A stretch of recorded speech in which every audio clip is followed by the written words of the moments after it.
Welcome, Sage. This is going to be a quick stream. I mean, we spent a considerable amount of time playing Devour earlier, which you inexcusably missed. I don't care if there's a hockey game that you need to see, you need to prioritize. If you're going to go to the game, I expect you to have your phone out and watch the entire stream, okay? So I just want you to know this is a warning. This is a verbal warning for right now. If it happens again, it's going to be a written warning, Sage. So let's not let it progress to a written warning. You should have even brought maybe like a little, I don't know, a little portable television so you could watch Indie Game Clad with your friends and family, and even just strangers. Sell the product a little bit. You're going to be a bit of a salesman for us too, not just our wrench. Okay, so please, a little consideration next time you decide to play hockey, because I'm quite frankly disgusted with your behavior today. But you know what? Let's pivot off that, because there's someone that I'm disgusted with more than you, Sage. Sage, who is someone that pitches on the Blue Jays that I might be more disgusted with than yourself? I'll give you one guess. If you need a hint, I'll give you a hint. But I'd like you to make a guess. Which pitcher fucked me tonight? That's how I'm going to phrase it. Is he a little person? You're damn right he's a little person. He's a Brendan Little. And he really fucked the dog tonight. So let's get right to it. The Blue Jays lost 6-2 to the Mariners. And it was actually in favor of the Jays. Going up till the 8th inning there. I'm not going to say, pop a gasket because we fucking blew a 2-1 lead. 2-1 leads get blown all the time. I don't really care about that. What I care about is kind of how we blew it a little bit. He's a little weasel, and we'll get to him very shortly. But before we kind of get into the box score a little bit, I will say the Jays down 2-0, going on the road against Seattle, winning 2-3. I do kind of consider that mission accomplished a little bit. It absolutely would have been great to win today. Then you'd be in the driver's seat. They're kind of in the driver's seat, obviously, with us facing elimination. But really, all we have to do is focus on one game. One game. We've been great at home this year. I think being down 3-2 in the series is not the end of the world whatsoever. I think it's a pretty good spot. If you told me we'd win 2-3, I'd be pretty happy with that. Certainly doesn't mean we're going to win the series. But fuck, even if we had won today, it doesn't mean we're going to win the series. Let's take a look at the box score. I did not have any eyes on this game at all today, so I have really no idea what to tell you. I can see that the Jays had 7 hits, 4 walks, so not up to snuff with their recent production, that's for sure. George Springer 1 for 3 with an RBI. I believe he did have some MRIs done on something. I believe he was yanked late in the game for Joey Loperfido. I think the x-rays came back negative, so I think he'll be okay. I don't know what the injury was, so I'm not going to comment on it. But I'm pretty confident he'll be back playing in Game 6 at home against Seattle there. Nathan Lucas, 1 for 3 with a walk, so another productive day for him. Vlad Guerrero, 1 for 2 with 2 walks, so good day for him. One of those hits were his only hit being a double. Captain Alejandro Kirk, 1 for 3 with a walk. Good day at the office for him. Varsho, 0 for 4. So we're kind of seeing Varsho of old a little bit, but he's still, showcased his power too, which has been nice. He's always had power. Ernie Clement, 1 for 4 with an RBI, sorry. Barger, 1 for 3. Not really anyone lighting up things other than maybe Vladimir Guerrero and Nathan Lucas. Isaiah Kiner-Falefa, 1 for 4. Andres Jimenez 0 for 4. So kind of a bore at the box office. So, or the box score, I'll say. Kevin Gossman was good today. He definitely did enough to win. 5 2/3 innings. He allowed 1 earned run, 3 walks, 3 hits. So pretty damn good. Bryce Miller, continues to pitch very well. He didn't do this in the regular season. Only allowed 1 earned run in 4 innings, so I think they are going to have him a bit on a pitch count, just a little bit. Kind of surprised to see that Spire pitched an inning today, because he had pitched, 30 previous day, I'm pretty sure. Brian Wu had 2 innings. He did allow an earned run, so we're definitely not going to see him coming out of the starting rotation. But the big thing is, I mean, we had gotten through 7 innings. Obviously, I'm just going to base where the home run was hit. I'm going to guess we're bringing in Brendan Little against either Cal Raleigh, Jorge Polanco, Josh Naylor, or maybe it was just Polanco and Naylor, because you do want to put the lefty up against Polanco, who has showcased a lot of power. Naylor, who's a lefty, struggles against left-handed pitching. So I do understand the move, but Brandon Little came in, and he absolutely shit the bed. He allowed a hit, 2 walks, a home run. He didn't get a note. So that means he was in there for 4 guys. So that literally means he came in for... It must have been Cal Raleigh. See, this is what I hate about not listening to the game. You kind of come off as a dumbass. Let me just see where the home run was hit, because I know there was a grand slam that was hit. Okay, so Eugenio Suarez had one against Gossman, and then Dominguez. Okay, so it was Cal Raleigh who went deep against... so I was right. He came in for... Because there was 3... Now, Polanco's not a... He's not a lefty, right? But he is a switch hitter who kind of... His power is mitigated by left-handed pitching. So I understand bringing in Brendan Little for Raleigh, Polanco, Josh Naylor, etc. The only problem is this guy... He's just not very effective. The Jays really need to look to improve their bullpen next year, especially for left-handed relievers, because Brandon Little was great in the first half, and he's been ass ever since then. I mean, and then it doesn't help when you bring in Sir Anthony Dominguez with runners on, although it's bases loaded, no outs. I'm pretty sure, yeah, bases loaded, no outs, and he lets a grand slam, or it was 2 on, no outs. Yeah, I think one or the other. Because he had fucking allowed a hit 2 earned runs, so he obviously fucked up somewhere too. Sir Anthony Dominguez has been good. Brendan Little hasn't. That's shitty. Brendan Little's supposed to be, your leverage guy a little bit.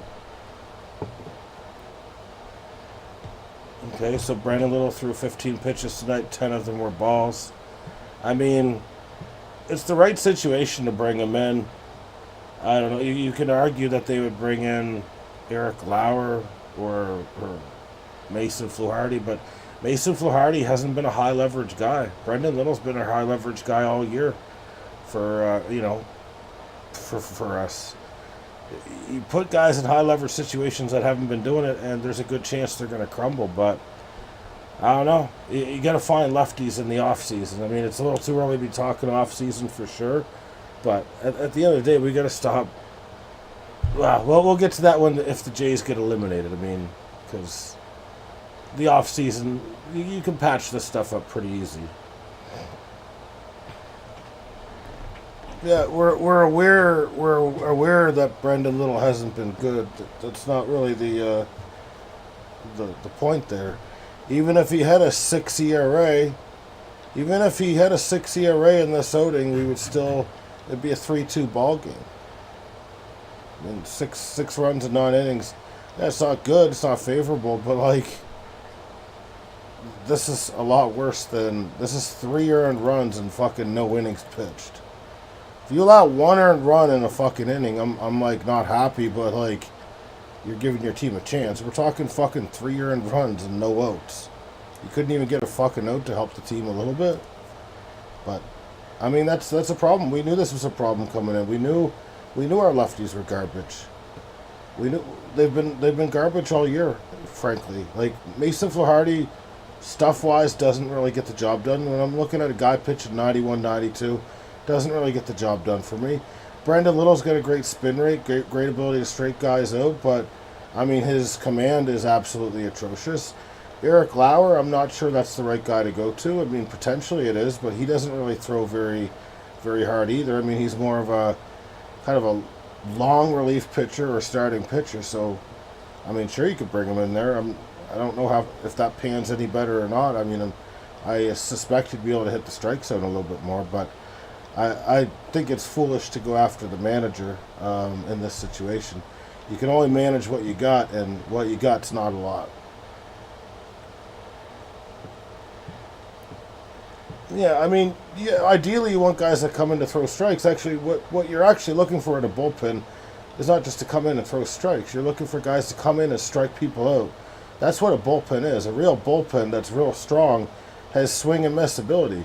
If you kind of look up and down the Jays roster, they struggle in various aspects. And that's with the addition of Sir Anthony Dominguez, who struggles with walks. What's he, 1.35, 1.4 career whip? He struggles. Louis Varland seems to struggle with the strike zone a bit, and he's susceptible to the, to the home runs as well. Jeff Hoffman is probably the one guy on our team who does not walk anyone, but he's susceptible to the home runs. I believe he let 12 or 15 in the regular season as a reliever. So the bullpen as a whole has warts, and that's going to have to be addressed in the offseason. Now, I'm not going to address a bullpen by spending a lot of money. You got Ricky Tiderman in the minors. It's time for him to make a jump to the majors. If he's not going to work out as a starter, he needs to come in and be a reliever. He throws, 97, 98, 99 miles an hour? That's what I want in the bullpen, is a Ricky Tiderman if he's a failed starter. I don't even know if he's a failed starter, but if he can't hack it as a starter, that's the type of guys I want. I want guys that can fucking reach back and strike fucking people out and be fucking unhittable. And I would say that's probably the next, that's probably in play potentially, depending on who we sign in the offseason. I do not like signing relievers to big deals. You can find any bum off the street and they can come in and pitch a good year or two. We see so many, every year we do fantasy league. How many guys are you picking up some years where it's like, this guy's been complete crap their entire career, and then they show up and they're like fucking pitching gems? Happens every fucking year, honestly. It's kind of crazy. But yeah, I mean, you could say Brendan Little fucked the game over. He absolutely did, but at the same time, he only scored 2 runs. 2 runs is not a lot of runs. If you thought the game was in the bag when we were up 2-1, then you're dumb. That's just the fact of the matter. 2 runs is not enough. Tip your hat to Seattle. They can fucking pitch. They can hit a little bit. They can definitely hit since they picked up Josh Naylor, Rosarina, and Eugenio Suarez. Now, Rosarina was an early play that they picked up. Eugenio Suarez hasn't hit that good. I mean, if you want to throw stats out there, Eugenio Suarez hit 177 for the Mariners. You know, if we want to look at people's last little bit, Eugenio Suarez hasn't been that good. But 2 home runs tonight, one of them being a grand slam. He was due to hit a home run eventually. It's just that you can't tame that power for too long. Now, you want to talk kind of a joke of a series. You've got the Dodgers didn't even do a gentleman's sweep. They just swept them in 4 games straight. Ohtani definitely had a historic game, that is for sure. He hit 3 home runs, and he had 10 strikeouts in 6 innings. So I don't think we really need to talk much about the box score. He only allowed 2 hits, 3 walks with the 10 strikeouts. So absolutely phenomenal there. And I don't know what else I have to say when a guy goes 3 for 3 with 3 home runs. So the Dodgers are running it back. They are going to be an absolute pest. They're the team to beat.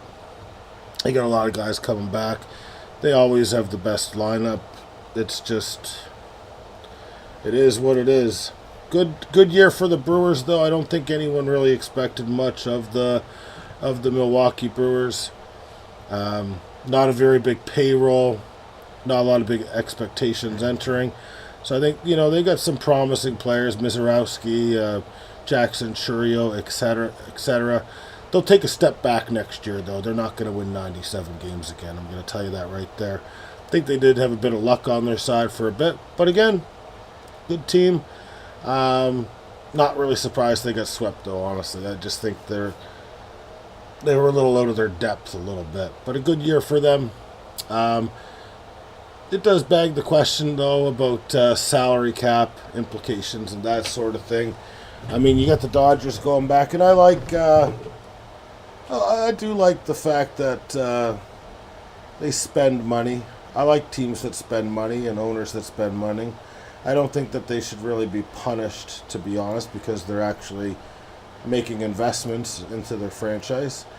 But I do think you need to look to balance it a little bit. So I'm not necessarily saying putting a maximum salary cap in the fold. I actually like going the opposite way with baseball and getting rid of the owners that own franchises and they don't put money into their team, because it kind of gets a little bit ridiculous when there's teams like Oakland who, like what's going to happen in a couple years. Nick Kurtz will probably be playing for New York. Paul Skeens could be playing for the Dodgers or the Yankees, etc. And I don't care that they're spending money. I don't give a shit about that. But when it's the same fucking 10 teams year in and year out just not spending any fucking money, I think you have to heighten the floor for the salary cap. Yeah, Vlad and Ohtani showing up big in the playoffs. So did Aaron Judge this year. Everyone likes to call Aaron Judge a choke artist. That's not really how it is, to be honest with you. But it's been a good run. It's regardless of whether the Jays lose their next game, it's been a good season. Honestly, no one expected us to be this good. I don't think we're in the same position as the Brewers, where we will take a step back. I do think we have momentum in free agency, but I really think that we got to start getting these bottom feeder teams to start paying a bit more money. It's just a bit too much. I don't think you can put a salary cap in place where you start, okay, fuck you New York, fuck you Toronto, fuck you Dodgers. You guys spent a bunch of money on Ohtani, Vlad Guerrero, Aaron Judge, Max Fried, etc., etc. So we're going to put a salary cap, and then you're going to be basically fucked. There's no way you can do it with how much money those people have paid out. So you're not going to get a maximum salary cap in baseball. I'm just going to say it right now. And if you do, it's going to have to be a bit. It's going to have to be a bit smarter. Get the minimum cap. I think the minimum a team should have to pay is $100 million. $100 million, and then you'll see some overpayments on guys and shit, and you'll have to make some of these big market teams pay a bit more and get into that luxury tax a bit more. Now the Jays season does rest. The fate of the Jays season, I'll say, does rest on the shoulders of Trey Savage. I think he'll have a better outing this time around against Seattle than he did previously. I'm not necessarily sure if he's going to win the game or that sort of thing. He's not going to do what he did against New York, I can tell you that. That might have been his best start of his career, to be honest, even, in 20 years from now. I think he'll be a bit more better, so I think he'll be able to, maybe go 4, 5, 6 innings, 2 runs, something like that. I think the offense needs to wake up at home. I think they do need to put another double-digit game up, because Seattle's gunning for us right now, and I don't think that they're not interested in making their first World Series appearance ever, because they actually started the same year as the Jays, I think, 1977. So they were an expansion when the Jays were. So I think they're pretty hungry to get to the fucking World Series finals. And I think either way it'll be a great finals. I would have liked to see more out of the Brewers-Dodgers series, though. I think just seeing a 4-game sweep's just kind of boring. You know what I mean? Unless it's the Jays doing it, and even then it's a bit boring. But, you want to see 6, 7-game series. You don't want to see fucking 4 games. Now, the MLB doesn't care. They got their team to the finals. They wanted the Dodgers to win. That's their big ratings draw or whatever, right? But, yeah. A sweep is not really. The people of Milwaukee's probably a little pissed off right now. Is all I gotta say. But that's where we're gonna leave it. There is no NFL stuff to go over until tomorrow. Hoping the Packers are less banged up than it appears to be. It seems they are a bit banged up. I don't think there's any NHL news, and if there is, there's no baseball on tomorrow, so we can cover it then. So tomorrow would just be a football day, I guess. Seems like. Alright, I'm getting the fuck out of here. I'm tired of streaming. Everyone have a good night. See you tomorrow.